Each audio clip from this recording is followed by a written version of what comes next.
A graça e a paz do Senhor Jesus, meus irmãos.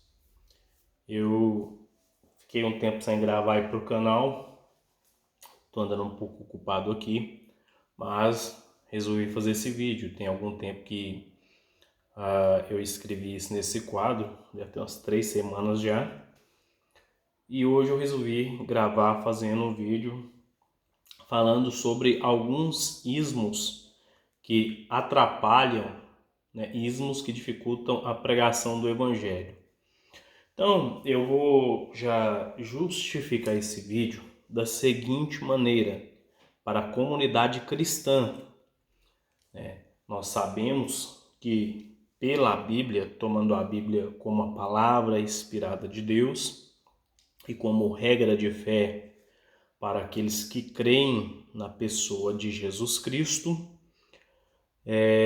que algumas coisas, né, dificultam ou atrapalham na pregação do Evangelho. Quando eu digo pregação do Evangelho, estou falando da função querigmática, ou seja, da pregação, da proclamação, da anunciação das boas novas e da salvação, né, na pessoa de Jesus Cristo. Estes ismos, né? Ismo, na verdade, se você observar aqui, ó, esse ismo, ele é um sufixo. Nós sabemos que na língua portuguesa, quando você tem uma palavra raiz, essa palavra ela pode vir com um prefixo ou com um sufixo. Prefixo é aquilo que vem antes da palavra raiz e sufixo aquilo que vem depois da palavra raiz. Tanto o prefixo quanto o sufixo, eles acrescentam, né, uma nova ressignificação para esta palavra. Então, não vou ficar aqui falando sobre coisas relacionadas à questão gramatical e etc., né? As próprias questões estão relacionadas à língua portuguesa. Não é essa a intenção do vídeo. Mas esse ismo aqui nada mais, nada menos é do que um sufixo. Então a gente não vai nem entrar na questão do mérito do português em si, e sim fazer uma análise de algumas coisas que dificultam esta pregação do Evangelho. Por quê? Segundo a Bíblia, né, segundo a palavra de Deus, Deus ele quer que o homem tenha conhecimento da verdade pela pregação da palavra e por meio da pregação da palavra que as pessoas creiam, esta fé gere no coração desta pessoa um despertamento para a salvação e por meio disto a pessoa ela vai se converter, ou seja, ela vai mudar a sua direção. Se antes essa pessoa tinha uma atitude ou reprovada, né, ou reprovada, essa pessoa ela vai ter uma mudança de atitude, uma mudança de direção de vida. Então não vou nem aqui listar, né, aquele espaço de regeneração, justificação, santificação, não é essa também. Aqui não é uma análise completamente soteriológica, mas uma análise de fatos que mostram que o evangelho ele pode sofrer uma certa retaliação, um certo boicote, se ele não for pregado de forma eficaz. Isto porque, se a gente pegar, por exemplo, o que Paulo fala lá em Romanos 9 não, Romanos 10, deixa eu pegar uma Bíblia aqui, só um instante, meus irmãos. Opa! Eu peguei aqui a Almeida Revista e Corrigida, independente da versão, né? Quando a gente fala de ismos que atrapalham na pregação do Evangelho, a gente está falando de uma forma geral. Deixa eu pegar aqui Romanos 10.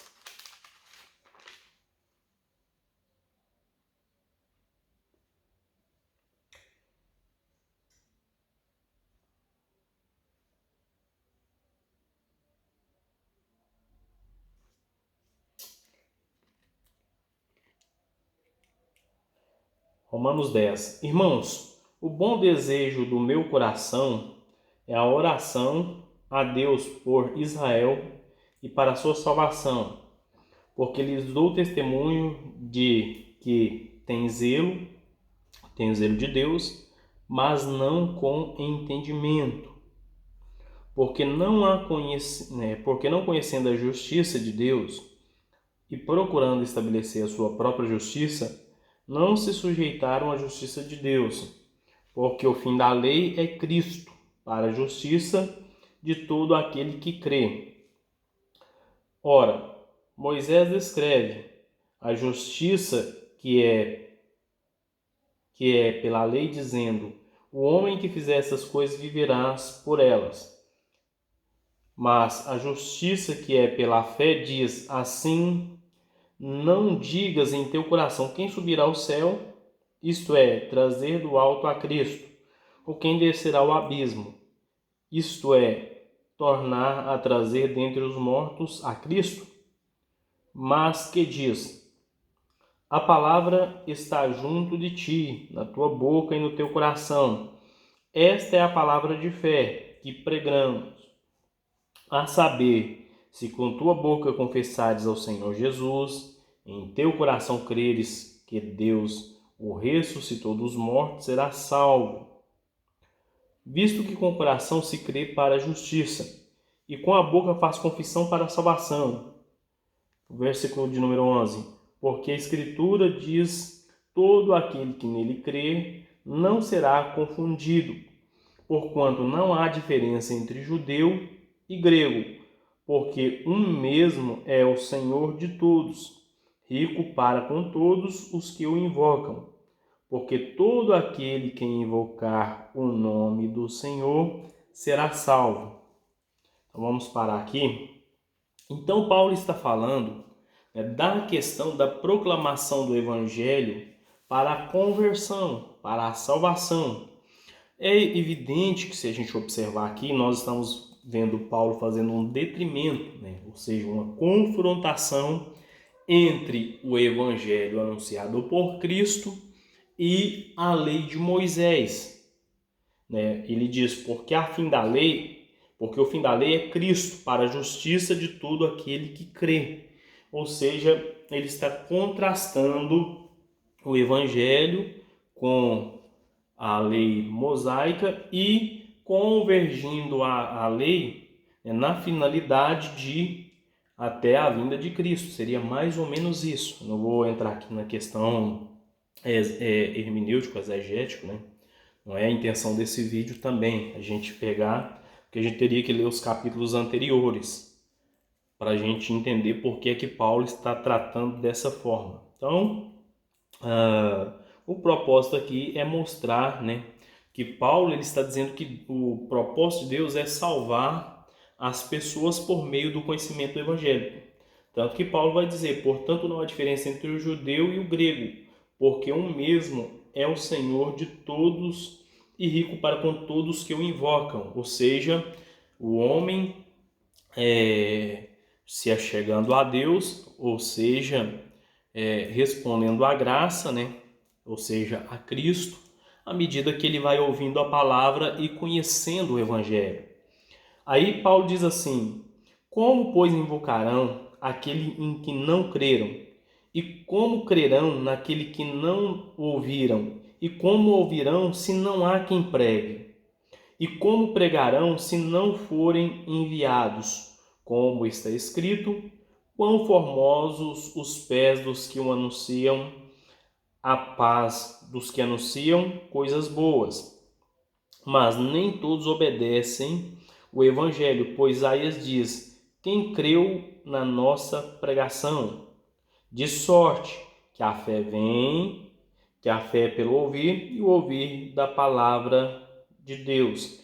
Então Paulo está mostrando, que a fé ela vai aumentando de forma gradual à medida que a pessoa vai conhecendo, que ela vai conhecendo e ouvindo a palavra de Cristo, E ele começa fazendo algumas perguntas, os pregadores, os oradores gostam de utilizar essa retórica para dizer que Paulo começa da maneira inversa, Para quem estudou a teologia um pouco acadêmica, gosta de dizer, né, que Paulo ele começa de forma inversa o seu discurso, né, a sua retórica. Só que o interessante de se notar aqui, eu vou parar aqui, né, nesse ponto e não vou dar prosseguimento na leitura, é em relação à questão da pregação do Evangelho, né? Quando Paulo pergunta como crerão se não há quem pregue, como pregarão se não há quem foi enviado. Aí Paulo fala de sorte que a fé vem pelo ouvir da palavra de Deus. Assim como também Paulo diz, né, copiando o modelo de Abacuque, que o justo viverá pela fé, né? Ou seja, a fé ela tem a capacidade de orientar e nortear as pessoas. E aqui em específico em Romanos 10, Paulo está orientando, né, a pregação do Evangelho para produzir fé para a conversão na pessoa de Cristo. Até aqui acredito que os irmãos entenderam. Então, existem alguns ismos, né, que atrapalham na pregação desse evangelho. Algumas coisas que às vezes ficam tão acentuadas que acabam atrapalhando na pregação do evangelho. A primeira coisa que eu coloquei aqui, né, foi o fundamentalismo.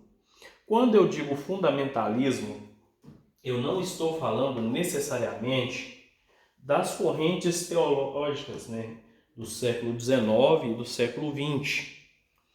Como assim? Né? Como assim você não está falando das correntes teológicas, dos movimentos teológicos que surgiram, que foram chamados de fundamentalistas? É isso mesmo. Porque nem todas as pessoas que estão fora do âmbito teológico ou dos historiadores, sociólogos, antropólogos e etc., conhecem o significado, né, desses movimentos, quando surgiu. Então eu estou falando aqui de fundamentalismo como estereótipo. O que é um estereótipo? É uma pessoa fazer uma análise, né, sem um conhecimento profundo sobre algo ou alguém. A pessoa olha para você, ela tira... Você já ouviu aquele ditado, a primeira impressão é a que fica? A pessoa olha para você e ela cria uma imagem a seu respeito e de repente você não consegue mudar esse modelo mental, você não consegue mudar a imagem, a tua imagem na mente daquelas pessoas. Por quê? Porque elas já criaram uma configuração mental acerca da tua pessoa. Então esse fundamentalismo aqui está mais relacionado ao senso comum do que aos movimentos que surgiram, né? Porque fundamentalismo nada mais, nada menos é do que uma pessoa que defende os seus fundamentos, ou seja, suas bases, né? A pessoa que está fundamentada, mais o fundamentalismo, ou seja, eu não vou nem entrar na questão do mérito histórico dos movimentos que surgiram, do porquê que surgiram, quando surgiram, como eu disse, não é o propósito do nosso vídeo, mas de um estereótipo. Por quê?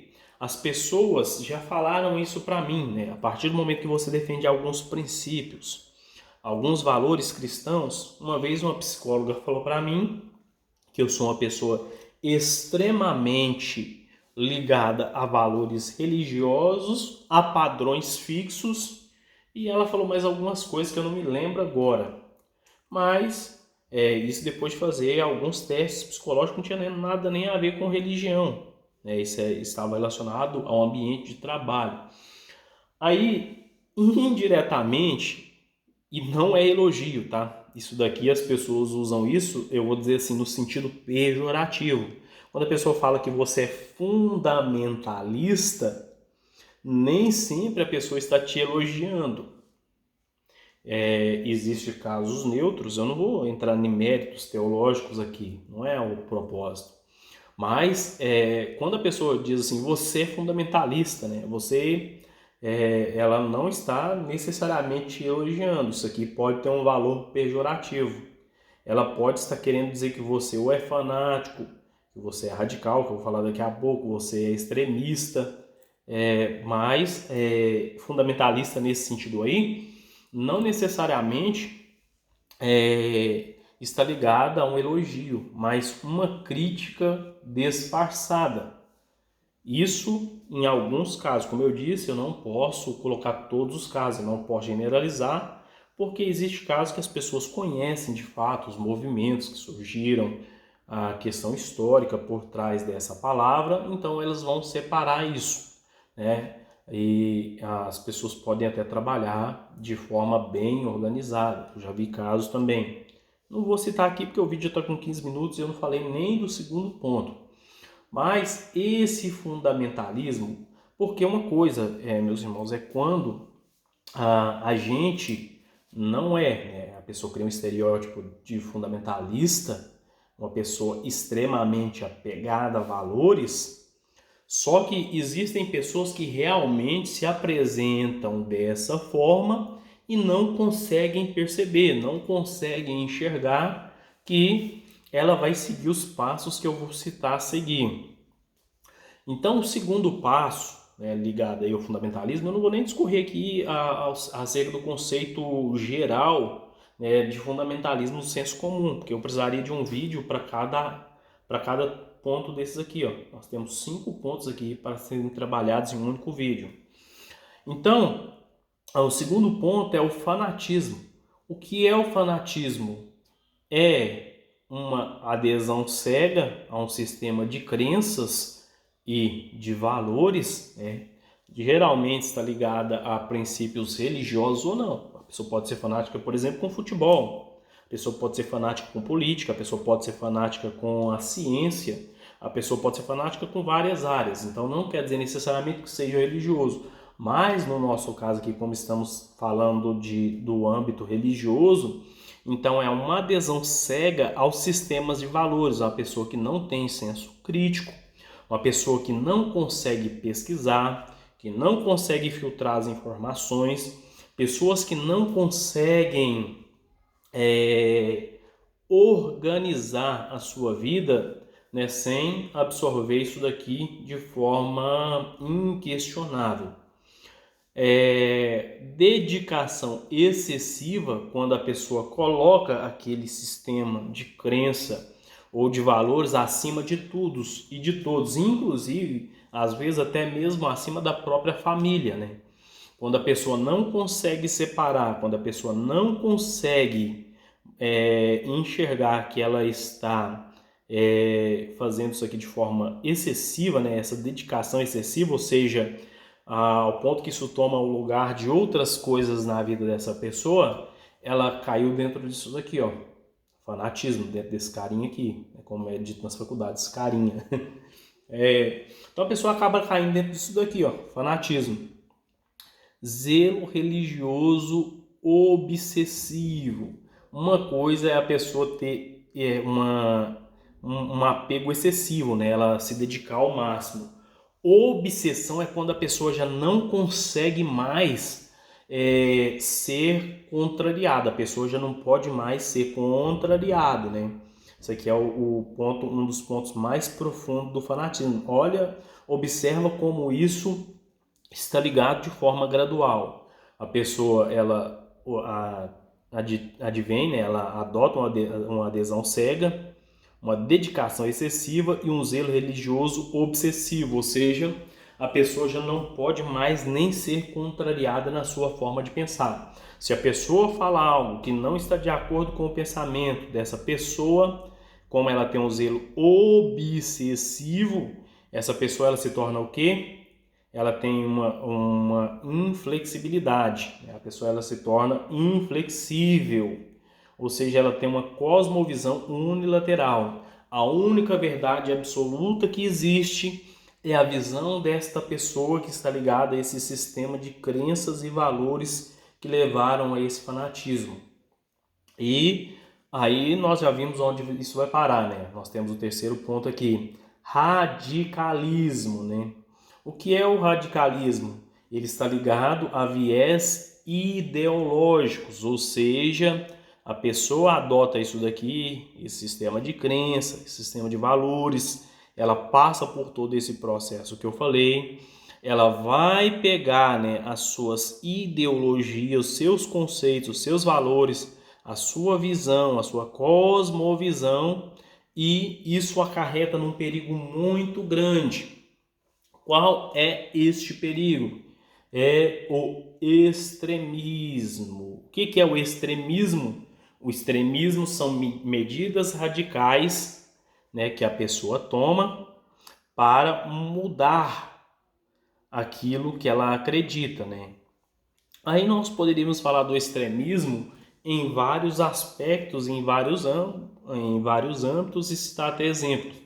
Mas vou dar um exemplo da seguinte forma: um fiel que tortura, né? Outro dia eu vi um filme onde a pessoa se autotorturava porque ela acreditava que ela cometia pecados. Então o camarada ele se automutilava, ele prendia uma corrente, parecia uma corrente com os dentes na perna, na coxa da perna, e ela se automutilava. Essa pessoa pertencia a uma corrente de pensamento, se eu não me engano, aos jesuítas, e isso já era uma medida extrema.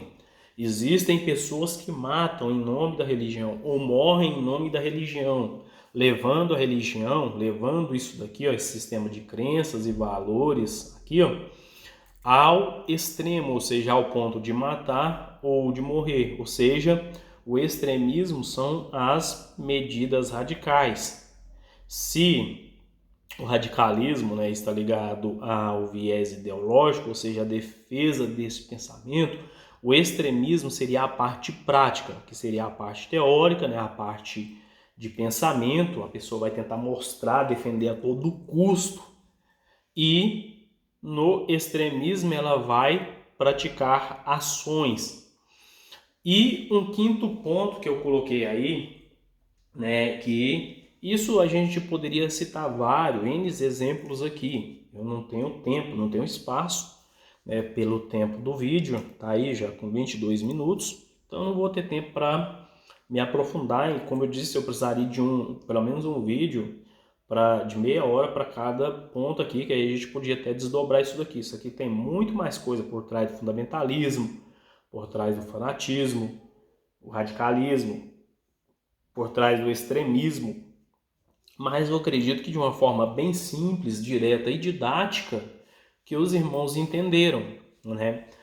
Esses fatos que eu citei acima aqui, ó, até o quarto ponto aqui, dificultam e muito na pregação do evangelho, porque muitas pessoas podem cair dentro de um desses pontos aqui, ou dentro de todos, né? A pessoa que chega na escala mais profunda, ela pode passar de fundamentalista, como eu disse, entre aspas, no sentido pejorativo, né? Como é visto pelas pessoas, até o extremismo, até o ponto dela praticar medidas extremas, dela praticar ações extremas.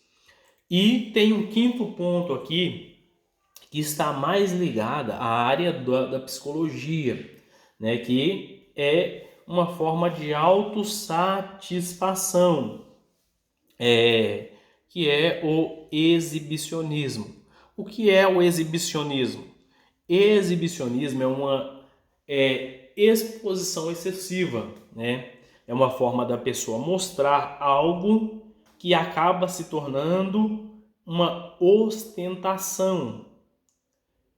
O que é uma ostentação? É a pessoa querer demonstrar algo que às vezes não há necessidade de ser demonstrado, se expondo, né, se mostrando, se colocando aonde essa pessoa ela vai aparecer mais do que o evangelho que ela está pregando, que é o evangelho que essa pessoa está anunciando. Vou dar alguns exemplos aqui. Por exemplo, uma pessoa que vai fazer uma pregação, um pastor, um líder religioso, um palestrante, né, um seminarista. Eu tenho até um caso aqui de um rapaz que foi ministrar a palavra na roça. Eu não vou expor aqui porque eu não tenho autorização para falar do caso, né? Eu fiquei sabendo do caso por um terceiro ainda, de alguém que participou desse seminário. O jovem foi falar e começou a falar em grego, hebraico, né, para o pessoal lá, onde eles estavam fazendo até um estágio. E por certo, a professora eu conheço, tá? Eu conheço a professora, conheço o marido da professora, porque eles deram aula para mim. um determinado período eles deram aula para mim, mas eu não conheço a pessoa que estava envolvida na questão.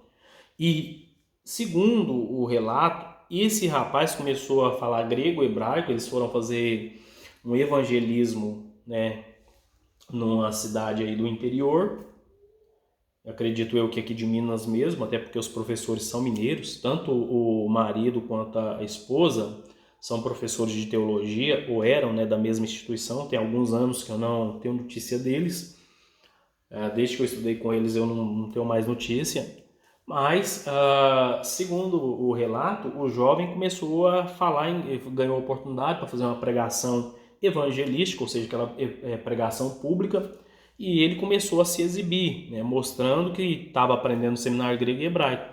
Segundo o relato, eu fiquei sabendo que a professora deu um puxãozinho nele e falou: rapaz, faz uma pregação simples, considera o nível do povo aí, olha o povo aí.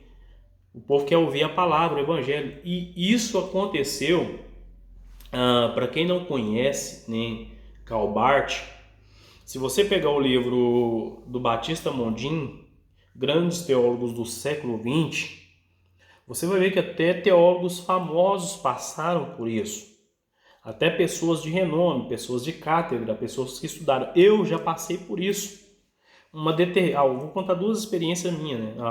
Vou resumir o conto do rapaz lá. A professora chamou a atenção dele. O rapaz consertou sua postura, fez uma pregação simples do evangelho e o povo ouviu o propósito da mensagem. E Karl Barth, agora falando de Karl Barth, né? Batista Mondin, grande teólogo do século XX, quando ele fala de Karl Barth foi pregar, mostrando sapiência, conhecimento, né? Foi levar para a sua comunidade aquele pensamento, como que eu vou dizer, acadêmico, né? De alto padrão, entre aspas. E ele ficou decepcionado quando viu que o povo, na verdade, esperava uma pregação simples do Evangelho, onde a sua comunidade esperava uma pregação simples do Evangelho. Então, isso acaba se configurando em ostentação, né? Bom quando a pessoa consegue perceber. E, no meu caso, uma determinada feita, eu fui pregar numa determinada cidade, fui ministrar a palavra numa determinada cidade. Desde novo eu era muito convidado, né? Hoje eu estou mais tranquilo, mais na minha. Mas antigamente eu gostava de pregar de cidade em cidade. Eu tinha um sonho de ser itinerante, baseado em alguns pregadores midiáticos aí que não convém eu citar aqui nesse vídeo, até por questão de espaço. Teria que explicar, justificar, mostrar fotos, por que eu acompanhava, por que eu cria, enfim.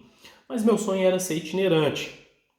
E eu fui pregar numa determinada cidade, em uma determinada igreja, né, em uma determinada congregação e em um determinado segmento. Depois que terminou, na época eu não lembro nem se eu tinha nem o básico em teologia, né? Eu lembro que as pessoas me perguntaram se eu era bacharel em teologia, gostaram muito do conhecimento, né, da forma que eu expus aquela mensagem. Só que hoje eu vejo que aquilo para mim era um pouco de ostentação, porque eu queria um pouco de respeito no meio eclesiástico, né? A gente demanda, você começa a sentir necessidade de ser respeitado, até porque eu era uma pessoa muito nova, então eu queria ser respeitado. Só que isso, a longo prazo, se torna prejudicial, porque eu fui pregar em outra cidade e depois de eu terminar de pregar, falar um monte de medidas, foi sobre aquela mulher que quebrou o vaso de alabastro. Depois de eu fazer uma certa quantidade de medidas, falar sobre a conversão de valores, né? Fiz uma pesquisa extensa a respeito na época. O que aconteceu? Depois um amigo meu chegou para mim e falou: Silvano, rapaz, sua mensagem foi bonita demais, que chique. E ele falou: eu consigo entender porque eu sou filho de pastor, fui criado na igreja e eu posso te falar uma coisa, você não leva a mal? Aí eu assustei, né? Falei: o que foi? Falei alguma coisa errada? Será que eu... Meu Deus, aquela preocupação com ter falado algo errado. Aquela preocupação com ter feito algo errado. Aí eu parei, pensei, e ele falou, não, você não fez nada de errado. Só que você trouxe uma palavra tão profunda, mas tão profunda, que as pessoas mais novas que estudam entenderam o que você quis pregar, o que você quis dizer. Só que as pessoas mais idosas, as pessoas mais velhas, não idosas, né? As pessoas que têm menos conhecimento, vou colocar assim, me desculpe aí pela minha colocação, elas não entenderam muito bem aquilo que você quis passar. Por quê? De pregação virou uma ostentação. Ou seja, de certa forma, eu acabei, né, caindo dentro disso aqui, ó, exibicionismo. Por quê? O exibicionismo ele tem dois lados, ele tem duas vertentes. Eu consigo enxergar duas vertentes dentro do exibicionismo. Primeiro, a autorrealização do ego, ou seja, a pessoa ela quer se sentir bem, ela prepara, ela quer ter uma boa performance na pregação do evangelho. Só que a pessoa tem que tomar cuidado para o seguinte, ela tem um cuidado de que as pessoas vão entender o evangelho de forma simples, clara e objetiva, porque o propósito da pregação é levar as pessoas a conhecer um pouco mais de Deus. O propósito da pregação do Evangelho é levar pessoas a ouvir o Evangelho de Cristo, a ouvir as boas novas, é levar pessoas a conhecer a história da salvação, a história do sacrifício vicário, substituto de Cristo, né, pelos nossos pecados. Ou seja, existem alguns objetivos da pregação do Evangelho, né, para que ela se torne eficaz. Outro objetivo da pregação do Evangelho é levar o pecador ao arrependimento de suas obras, de seus atos, de seus pecados. Então, tudo isso, se você não observar, vai acabar caindo dentro disso aqui, ó, da autorrealização do ego. A pessoa quer ter uma boa performance, ela quer apresentar-se muito bem e, às vezes, ela pode ficar com isso daqui, ó, com o ego satisfeito e deixar as pessoas vazias do conhecimento da verdade ou do evangelho. E, em último lugar, é triste eu falar isso, mas existe exibicionismo por influência maligna. Irmão, você está me dizendo que existe o que você acredita em influência maligna? Acredito. Você está dizendo que existem pessoas que podem ser influenciadas de forma negativa, né, pela pregação do Evangelho? Quando o Evangelho ele não tem um propósito de levar as pessoas a Deus, de levar as pessoas a Cristo, de levar as pessoas ao arrependimento de seus pecados, corre um sério risco, né, desse exibicionismo, dessa exposição excessiva, dessa ostentação ter uma influência maligna. A pessoa já está com o ego inflado, né? A pessoa já se considera o pregador. Se ele não pregar, ninguém prega. Se ele não falar, ninguém fala. Ninguém é bom o suficiente como ele, já está com o ego inflado. Infelizmente, ele pode pregar sim sobre influência maligna. Aí você vai me dizer, mas como é que você me mostra isso? Existe base bíblica para isso? Meus irmãos, só da gente observar um fato, não está ligado, a Bíblia não está dizendo isso, eu não estou forçando a Bíblia a dizer o que ela não diz, eu não estou fazendo uma exegese, mas eu estou observando um fato que ocorreu dentro das Escrituras, que Pedro estava junto com Jesus, né? Pedro estava andando com o próprio Cristo e de repente ele, de certa forma, é influenciado negativamente. Lembramos que Jesus, após ele jejuar lá, né, ele passa pela tentação, pela provação, e o inimigo não teve, quando eu digo inimigo, Satanás, diabo, ele não teve nenhuma vergonha, nenhum acanho em chegar no próprio Cristo, né, e tentar, de certa forma, influenciar o próprio Cristo.